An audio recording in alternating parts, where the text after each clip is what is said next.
J17 Talks no ar e hoje nós temos um convidado muito especial, o José. Mais um José, o terceiro José na mesa. Eu sou José Manuel Barbosa, aqui comigo, minha companhia, José Nascimento. Vai no Jogral, gostei. E trouxemos aqui José D'Amigo Neto, CEO José da Criterion Governança e Sucessão, que também é conselheiro em famílias empresárias, tem uma carreira de sucesso, foi CEO em grandes empresas como Nutrilatina, Raco, e ele vai falar para nós hoje sobre governança. Um tema super simples, não é, José? É muito simples, é simples de estudar, difícil de aplicar. Agora, a gente tem uma vantagem muito grande. Tudo aquilo que o D'Amigo usou, vivenciou, praticou dentro das corporações, hoje você ensina como consultor, como mentor de líderes e como especialista no tema governança e sucessão, D'Amigo. Bom dia, pessoal. Bom estar com vocês aqui. Eu acho que acho que a mentoria não é nem o ensino, né?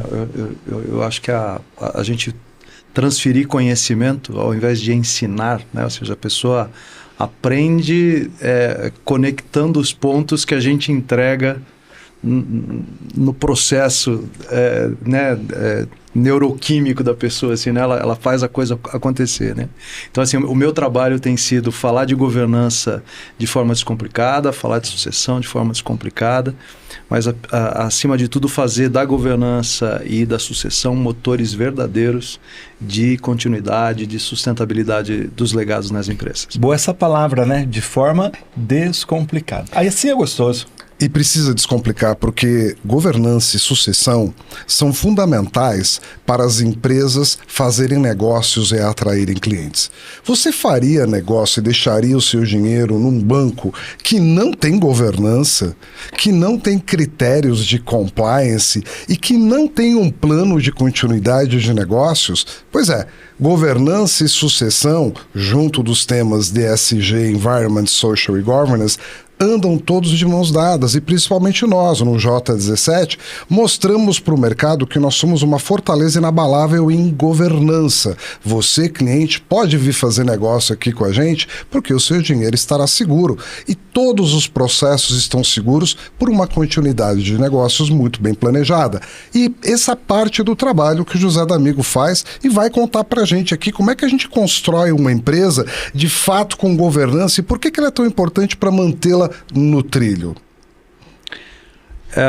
A governança, eu acho que talvez a maneira mais rápida de construir a lógica de onde ela parte, ela se ocupa de separar a propriedade da gestão. Né? Então esse é um primeiro movimento bem importante, né? Então existe na governança os agentes da propriedade, então os acionistas, né? Todos aqueles que estão vinculados ao ativo patrimonial, à propriedade, e existem os agentes da gestão, né? Então a separação desses dois agentes é fundamental. Define o papel da governança. A governança vai estar cuidando da relação desses agentes, né? Então, e quando ela se transforma num motor transformador, é quando a governança, primeiro, se ocupa do médio e do longo prazo, enquanto a gestão se ocupa das entregas na esteira do curto prazo, né?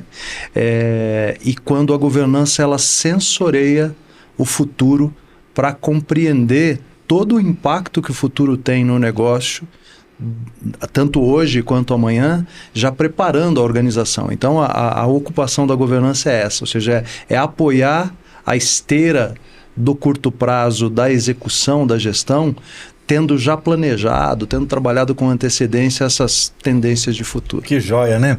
É bom a gente conversar com o D'Amigo, é sempre uma aula, né? Ele falando assim, eu lembrei do primeiro projeto do livro que a gente construiu juntos, Entre Drones e Dinossauros. Você participou, D'Amigo, e mais um grupo de mais de 20 autores, né? E naquele capítulo seu, você já trazia um tema chamado a questão da antecipação, né? De você ter esse olhar de ambidestria e antecipação.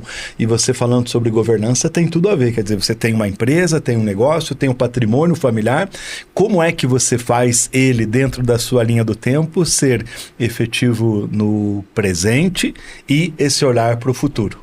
Eu acredito que a construção do conhecimento na área da gestão, ela vem sendo um assentamento de camadas de conhecimento que vem de muito longe, assim, né? Eu até hoje, quando eu vou modelar estratégia dentro das organizações, né, eu utilizo o Balance Scorecard, né, o BSC, que é uma ferramenta, né, uma metodologia, um framework, né, criado lá na década de 60, né?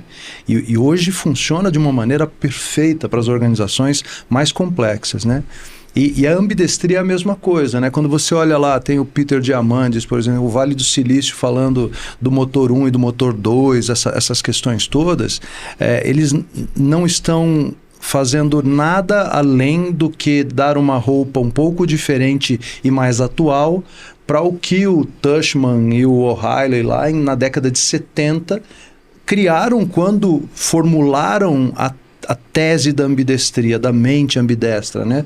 De você ter que ser extremamente eficiente, cuidar da tua eficiência hoje e antecipar os seus desafios de futuro, né? Olhar a estratégia dessa maneira. Então, a ambidestria é esse movimento. Então, hoje a gente está numa camada nova, porque a conexão entre o hoje e o amanhã, ela se faz numa velocidade tão grande e por ferramentas e por meios tão potentes, né, que essa construção ambidestra, ela tem, e esse tem sido, foi a razão do nosso livro, né, ou seja, a primeira edição do nosso livro foi falar de governança antecipatória. E a segunda edição agora, o nosso capítulo foi sobre governança simbiótica, né? Ou seja, que é como que a gente constrói relações positivas, propositivas entre os tais simbiontes, né? Porque isso vem da biologia, né? Mas como é que você cria parcerias? Como é que você modela parcerias? Traduzindo essa simbiose aí com todos os seus stakeholders, porque você tem a família, tem o cliente, tem o colaborador, tem a sociedade, enfim, uma gama muito grande. Tem o concorrente. Ou seja, você vai guerrear com ele ou vai ser parceiro?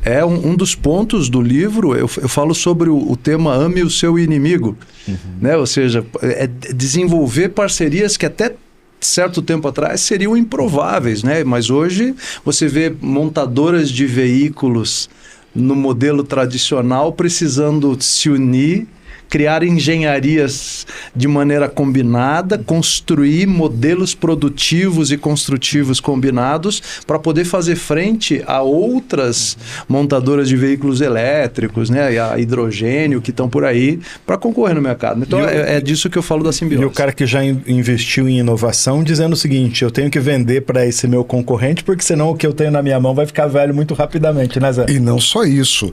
Hoje o conhecimento é descentralizado.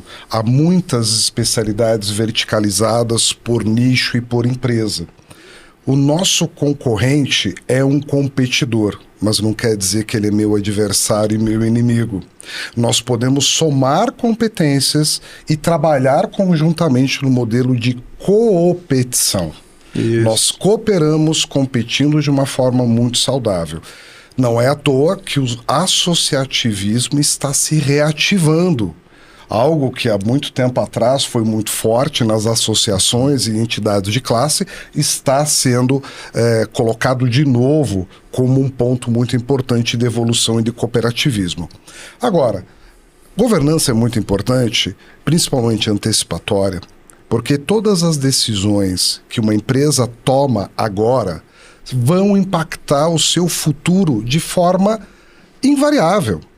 Como eu me posiciono em relação ao mercado, a um concorrente, um determinado investimento em inovação podem limitar a minha atuação no futuro. E quando nós separamos a propriedade da gestão, nós passamos a ter uma gestão um pouco mais fria e livre de emoção, porque a propriedade tem emoção e ego envolvidos. Então eu não quero fazer negócio com aquele meu concorrente que no passado furou o meu olho. Você perde dinheiro, né? Claro, eu mesmo... E fria não significa necessariamente ruim, né? Ou negativo, muito pelo né? contrário, significa despida de emoção. Despida de emoção. Eu fui conduzir há anos atrás alguns processos de M&A, onde o negócio estava fechado, mas na hora de assinar o contrato, veio aquela lembrança do ego de esse concorrente um dia pisou na bola comigo, não vou fazer o negócio com ele. Várias vezes. Os americanos dizem que M&A significa misery and agony. Por conta disso. É uma mistura de emoções. Muito agony, principalmente.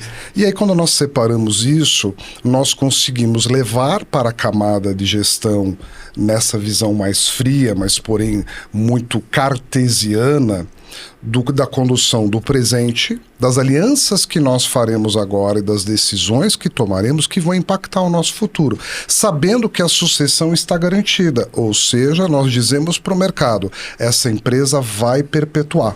E ela está preocupada em manter uma boa qualidade de entregas e reputação hoje, planejando um futuro seguro para você, sucessor, para você, dono do patrimônio, e para você que opera conosco, que compete nesse mercado. A gente está falando de competição ética, isso é muito importante. E aí eu lembro de uma frase que o D'Amigo ele explica muito bem: pai rico, filho nobre, neto pobre. Como evitar isso? A transição geracional é uma dor tão aguda e ela é tão transversal, porque ela não escolhe tamanho de empresa, ela não escolhe setor da economia, ela não escolhe porte ou complexidade organizacional, né? Então, essa transição geracional é uma dor que as empresas de forma muito interessante, porque assim, eu recentemente fui convidado por uma dessas empresas, pela Evermont, é uma das maiores empresas, né, de hunting, né? É uma empresa internacional, e eu tinha que falar com eles sobre continuidade dos negócios, sobre o enfoque da liderança, né? E a transição das lideranças, né?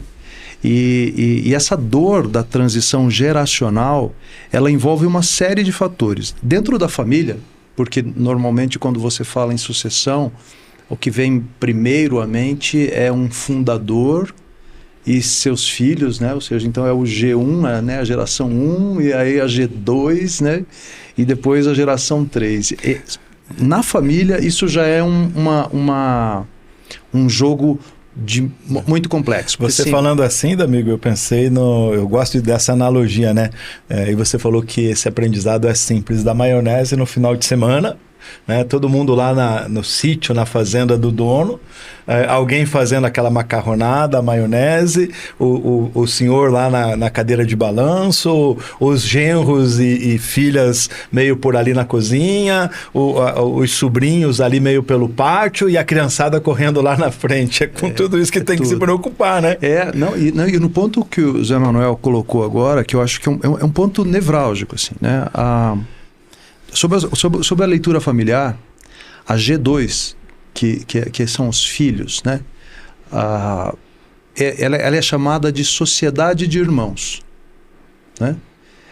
E aí, só eu denunciar para vocês, sociedade de irmãos, já vem na cabeça de vocês um monte de possibilidades, né? Eu costumo dizer que uma briga por uma bicicleta aos 10 anos de idade vira uma impossibilidade societária. Eu lembro sempre para as pessoas assim, quem não conhece, eu sugiro que conheça a história da Adidas e da Puma, ou seja, porque o Adolf Dassler, né, que é o Adi Dassler, o Adidas, né, nutriu uma inimizade mortal com o Rudolf Dassler, com o irmão, ao ponto de tornarem insustentável a relação dentro de uma mesma organização e criarem organizações competidoras, concorrentes, né? Adolf Dassler era o gestor, era o articulador, era a pessoa da organização, e o Rudolf Dassler era o designer, era a pessoa do primor do design, né? Então, assim, essa disputa de irmãos é algo muito forte na G2, né? Na G3 complica ainda mais, porque a G3 é chamada de consórcio de primos. É verdade. E aí você considera que os filhos, cada um dos filhos, formou o seu núcleo familiar. Ele teve uma esposa, um marido, teve seus filhos, e os filhos desses filhos, portanto os primos, vão fazer parte dessa estrutura familiar. Esse consórcio de primos, ele dissemina, ele multiplica as interfaces de confusão, né, de problemas que você pode ter. Então, a governança se ocupa no ponto e no campo sucessório das famílias em criar regras, e aí vai protocolo familiar, são acordos, é uma série de questões que são feitas para tentar equilibrar essas questões todas, né? É preciso isso, né, Zé? É preciso para preservar as empresas, preservar a continuidade, porque o impacto causado na sociedade é muito grande. Empregos, impostos, fim dos legados, às vezes. Tudo isso. E que legados importantes, né? Você citou o caso da Adidas, eu estava pensando aqui, eu não conhecia. E nós temos casos próximos, Sim. tá? Aqui no nosso estado, aqui em Curitiba, nós temos o caso da Leão, Sim. que entrou na G3 e foi salva pela compra da Coca-Cola. É verdade. E você falando assim, eu estava pensando... O caso Leão é amplamente documentado. Sim. Vale a pena as pessoas entenderem, desde a sua fundação e até os diferentes processos de sucessão, que no meu entendimento foram muito mal conduzidos, praticamente colapsaram o império. O Bombril, né, recentemente. Perfeito. São tantos casos, né? E você falando sobre isso, eu lembrei o seguinte... Talvez Puma e Nike seriam rivais mais altos... Puma e Adidas seriam rivais muito mais à altura da Nike, que entrou literalmente ocupando um espaço no mercado e correndo por fora. Então, quando você divide, né, você acaba criando duas estruturas que acabam ficando muito mais onerosas, mais caras, e todo mundo perde, né, se a gente for analisar. Nessa estrutura, quando a gente separa patrimônio de gestão, isso é muito bom para o dono da empresa, para quem é dono do patrimônio, porque muitas vezes não é o poder que ele tem ou entende que ele pode ter que vai fazer aquele negócio prosperar. Ele precisa ter a segurança de que o patrimônio dele está protegido e entregar a gestão para pessoas competentes que possam preservar e multiplicar aquele patrimônio. Esse é o objetivo. Quando o ego entra dentro desse negócio, gera um problema muito grande. E desavenças familiares também. O trabalho do D'Amigo é muito desafiador, porque identificar dentro de uma organização familiar uma liderança passa por administrar diversas questões de ego. E é muito importante identificar dentro das organizações um grande líder. Me fala um pouco desse desafio, D'Amigo. Então, eu acho que o tema da liderança dentro do plano sucessório, né, ele é outra dor importante, né? Porque assim, eu falei da G1, da G2 e da G3 num contexto familiar, mas quando você vai para o contexto executivo, por exemplo, vamos imaginar que uma família, por uma questão até de mediação nessa relação entre propriedade e gestão, ela definiu que a gestão vai ser sempre conduzida de modo profissional, são executivos de mercado e tal, e nós vamos ter cadeiras no conselho, ou nem cadeiras no conselho nós vamos ter representantes, conselheiros que representam cada núcleo familiar dentro do conselho, e a gestão vai estar sendo tocada, né, por um executivo. Isso e aí é uma fortaleza, que normalmente é vendida para o mercado. O mercado, olha, aqui a gestão é muito sólida, muito segura, pode confiar nos nossos negócios. Sim, ninguém vai mudar de ideia não tem viés, né? Não tem viés. Então, eu acho que esse é um ponto importante. Mas assim, falando de tênis, porque você analisa assim, durante a pandemia, a Nike promoveu, e aí vai o lado do conselho, né? Por um impulso do conselho, a Nike promoveu uma mudança no seu CEO e trouxe um CEO do mercado que veio do eBay, que veio do mundo da digital, apostando numa mudança, porque era no meio da pandemia, numa mudança do comportamento de consumo, e que o consumo seria mais digital, né? Nascia mais ou menos naquela mesma época a Roca e a On Running, né? Ou seja, nesse exato momento em que a sucessão foi decidida com um viés menos antecipatório, menos ambidestro, como nós estávamos dizendo, eles fizeram uma escolha quase espasmódica, assim, sabe? Deu uma dor de barriga, eu vou botar um cara aqui para administrar pensando em comércio digital. O que aconteceu? Ações da Nike caíram, as vendas caíram, e quem cresceu?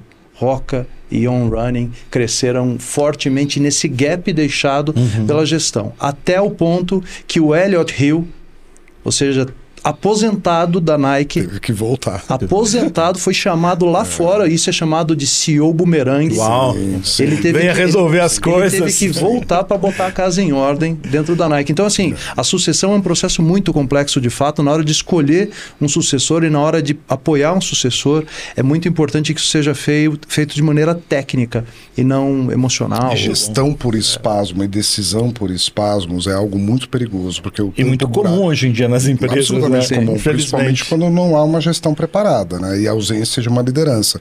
Tomar decisões por espasmo resolve um problema de curto prazo e normalmente trata uma dor e não uma patologia. Mas por que é importante ter esse líder empresarial? Porque ele conduz a empresa nessa jornada cuidando do agora, preservando o futuro com boas decisões. Respeitando o passado. Claro, sobretudo respeitando o passado e mostrando para o mercado e para os colaboradores atuais e futuros que aqui você está seguro. E mostrando para o mercado, nós cuidamos do meio ambiente, nós temos responsabilidade com a sociedade, nós somos responsáveis com as nossas contas, com os nossos tributos, com os nossos produtos e planejamentos. E um líder, ele precisa, além de ser aspiracional, ele tem que ser inspirador. Muito bom. Porque ele precisa trazer, por meio de bons exemplos, clientes, trazer novos colaboradores, trazer inovação, ideias, bons parceiros. Isso é fundamental. Eu sei que na Critério você desenvolve esse trabalho e você está muito focado nessa educação corporativa e nesse apoio aos empreendedores, fundadores, trabalhando diretamente sobre a camada de gestão e propriedade. Fala pra gente um pouquinho sobre a Critério e o trabalho que você desenvolve lá com o nosso colega Marcos Leandro Pereira. Legal. A Criterium nasceu recentemente, né? Agora no dia 27 de março último aí, né?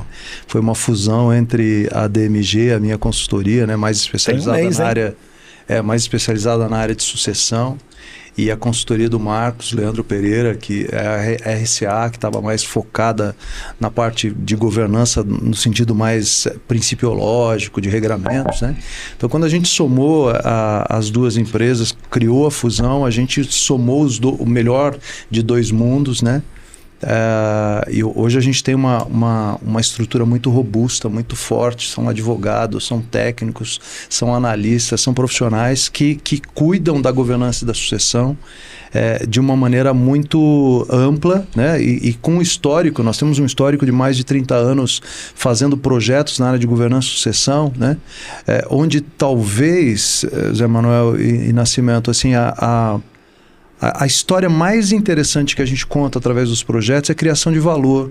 A gente faz as empresas valerem mais, construindo todo esse encadeamento que você acabou de explicar, né? Ou seja, o líder acionista conecta-se ao líder executivo, que conecta a um conjunto, né, um coletivo de lideranças dentro da organização, que se conecta a um outro conjunto coletivo de pessoas, de stakeholders vinculados à empresa, que se conecta a outras empresas do setor. Então, um sequenciamento em ondas que parte de uma liderança consciente, né? Então, a gente faz as empresas valerem mais, a gente faz as sucessões funcionarem de maneira efetiva, porque a gente não é burocrático. A gente entra, ajusta, ensina, media.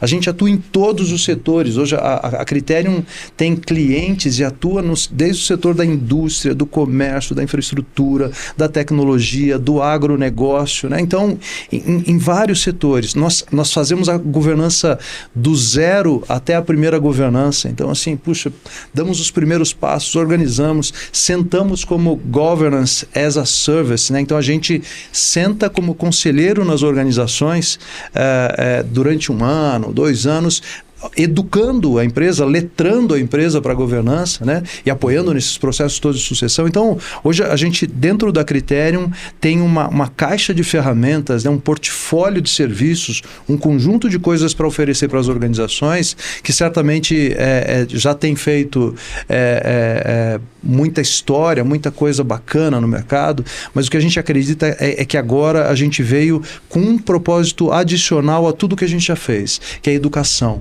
A gente, na Criterium, vai criar estamos, né? A gente vai lançar agora, daqui mais 2 meses, um programa imersivo e vivencial na área de governança e de sucessão, com especialistas maravilhosos do Brasil inteiro. Nós vamos reunir todo mundo dentro de uma única sala, com experiências práticas. Não é cursinho de conselheiro, não é cursinho de governança, não é, sabe, não é nada convencional. É alguma coisa muito bacana, é conhecimento prático que a pessoa no dia seguinte está colocando em prática na empresa e fazendo funcionar. Isso é espetacular, e nós temos muitas boas práticas para inspirar esse trabalho. O Marcos Leandro Pereira com o José D'Amigo Neto, eu também fazemos parte do Instituto Brasileiro de Governança Corporativa, que mostra para nós uma linha mestra de conduta absolutamente eficiente. Tivemos o prazer de ter a Janete Anelli prefaciando o nosso livro, que também é uma das maiores referências que tem no Brasil. E toda essa escola, junto com toda a experiência do Marcos e do José D'Amigo, certamente vão produzir um resultado espetacular. Eu quero estar lá na fila, na primeira fila, na turma do Gargarejo curtindo. E aí eu dou um recado muito importante para você. Parece que o ESG, a governança, separar o patrimônio, a propriedade da gestão, organizar os seus processos, isso parece às vezes too much, dá muito trabalho. Engano seu. Isso torna a empresa muito mais enxuta, eficiente e também se antecipa a problemas, prevenindo crises. Ela erra menos. Todas as empresas vão errar, mas ela erra menos.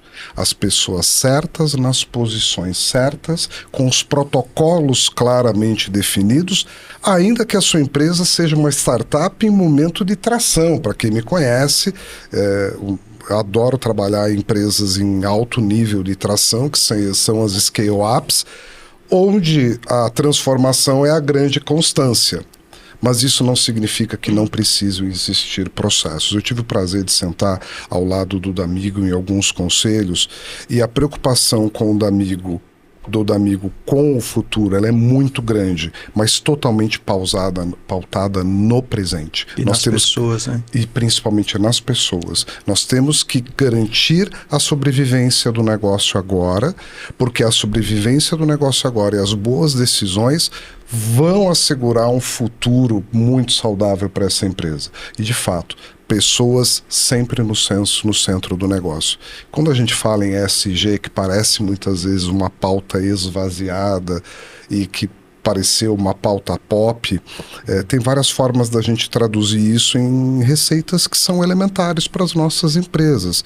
O meio ambiente, onde nós estamos, que impacto que nós causamos. Mas eu sou uma empresa de software, eu não estou poluindo o meio ambiente. Você está interagindo com o meio ambiente. E o social, os nossos clientes e os nossos colaboradores e as pessoas que consomem os nossos produtos e conteúdos. Eu estou indo no elementar. E a governança? Você paga seus impostos em dia? Se você não pagar os seus impostos em dia, talvez no futuro você tenha algum problema. Então, além de ir no sofisticado, a gente começa sempre pelo básico. Muito bem feito, que é uma frase que o D'Amigo sempre fala. O básico muito bem feito torna a empresa eficiente, enxuta e faz com que ela cresça acima da média. Excelente bate-papo com o José D'Amigo, sempre aprendizados novos. Olha, uma bela conversa, Zé Manuel, um tempo muito especial aqui no J17 Talks, um tempo de aprendizado. Falamos de governança, falamos de famílias empresárias, processo sucessório, ambidestria, sucessão, governança, ESG, enfim, conversa muito legal e de muito aprendizado. Vamos convidá-lo para mais um episódio e vamos provocá-lo para uma reflexão final, pode ser? Perfeitamente. A grande pergunta é a seguinte: a gente olhou o cenário, fez diagnóstico, mostrou a receita, falou até de simplicidade na aplicação. Os nossos empresários hoje estão com a mente aberta, com o coração aberto para ter uma nova companhia, uma nova empresa? E qual é o conselho que você deixa para todo mundo, pequenas e grandes empresas, quando o assunto é governança? Uma palavra bonita, também da moda, mas que às vezes a gente diz assim: ainda não estou preparado. Adaptação. Sabe, eu acho que o conselho é adaptação, porque eu tenho defendido a ideia, inclusive no IBGC, né, a ideia de uma governança adaptativa, né? Até mesmo as governanças mais complexas e maduras, elas estão desatualizadas, elas precisam se adaptar. Então eu acho que a adaptação é um tema importante. Estava pensando aqui né, no J17, né, e tudo aquilo que vocês estão envolvidos, e uma das coisas que tem me ocupado bastante, além da tecnologia, né, da inteligência artificial que está por aí, é sobre a prontidão quântica. A computação quântica, ela é uma realidade tida pelos especialistas como algo que vai nos atingir dentro de 7 a 10 anos, mais ou menos, de uma maneira tão profunda. Então, de uma maneira tão profunda, né? A IBM já tem, né, os seus qubits sendo processados numa quantidade muito pequena, de uma maneira muito... O Google anunciou nessa semana que conseguiu alcançar uma capacidade de cálculo computacional digna de chegar no multiverso, de encontrar outros universos. Uau! Notícia de ontem. Eu acho que essa é a recomendação. Assim, olha, a computação quântica, que ainda é instável, que ainda está em estudo, que ainda está em elaboração, ela é um game changing maior que a IA, muito maior que a IA, porque ela vai romper os métodos criptográficos que você tem dentro das finanças tradicionais, ela vai dar uma nova regra do jogo. Então, vamos pensar em adaptação. E veja como é rápido. Há 5 anos atrás, nas nossas reuniões de conselho, nós imaginávamos o impacto que o Pix causaria nos meios de pagamento? Não. Daqui a algumas semanas, meses, anos, estaremos falando do Drex. Como ele vai impactar as nossas finanças sustentáveis e a forma com que as empresas vão fazer negócios e transferir propriedades. Das mais simples, da compra e venda de um carro, uma propriedade, um imóvel, a um ativo. No conselho que nós estivemos em conjunto lá, você se lembra que nós líamos, isso há 6, 7 anos atrás, nós líamos um relatório da Accenture que falava sobre blockchain. É verdade. Era um relatório que eles colocavam a economia descentralizada. Sim. Né? Como uma tendência. Uma tendência. Então, hoje a tokenização está aí, totalmente. Hoje o blockchain já é uma realidade, está aí. Então, assim, antecipação é a palavra. E tem uma coisa muito louca desse mundo novo, né? Na pandemia a gente falava ali de transformação digital, que nunca a gente acelerou e cresceu tanto. De repente veio a inteligência artificial e você disse assim, nossa vida, quanta transformação. Na primeira semana, na terceira semana já era tudo diferente e a gente já está falando de tantas outras coisas. É muito rápido. Futuro. Em muito pouco tempo, o J17 vai precisar resolver um problema que vai se tornar uma oportunidade, como emitir uma CCB, que é uma cédula de crédito bancário, dentro do ambiente do Drex. Porque você vai estar financiando um imóvel dentro da cadeia do Drex e eu vou ter que emitir aquela CCB com rastreamento imediato para poder liberar o dinheiro para o amigo que vendeu para você. Muito bom. Já transferindo a propriedade, a alienação já foi feita. E aí eu vou falar do meu lado aqui, né? Os reguladores vão ter que se ocupar de um novo compliance, uma nova regulação, uma nova forma de auditar. Sim. Ou seja, tudo isso vai ter que se remodelar para atender esse novo modelo operacional. Até porque o volume de transações, ele se torna, exponencial. E como é que a gente monitora e controla tudo Sensacional. isso? Olha, um papo incrível. Papo bom, papo gostoso. A gente está chegando ao final do J17 Talks. Eu quero agradecer José Manuel pela sua participação como co-host, como especialista no assunto, trazendo as suas considerações, e ao nosso convidado, Zé D'Amigo Neto. Muito obrigado. Obrigado a vocês também. Obrigado. Até a próxima. Muito, muito obrigado. Vemos você no próximo episódio do J17 Talks. Até lá!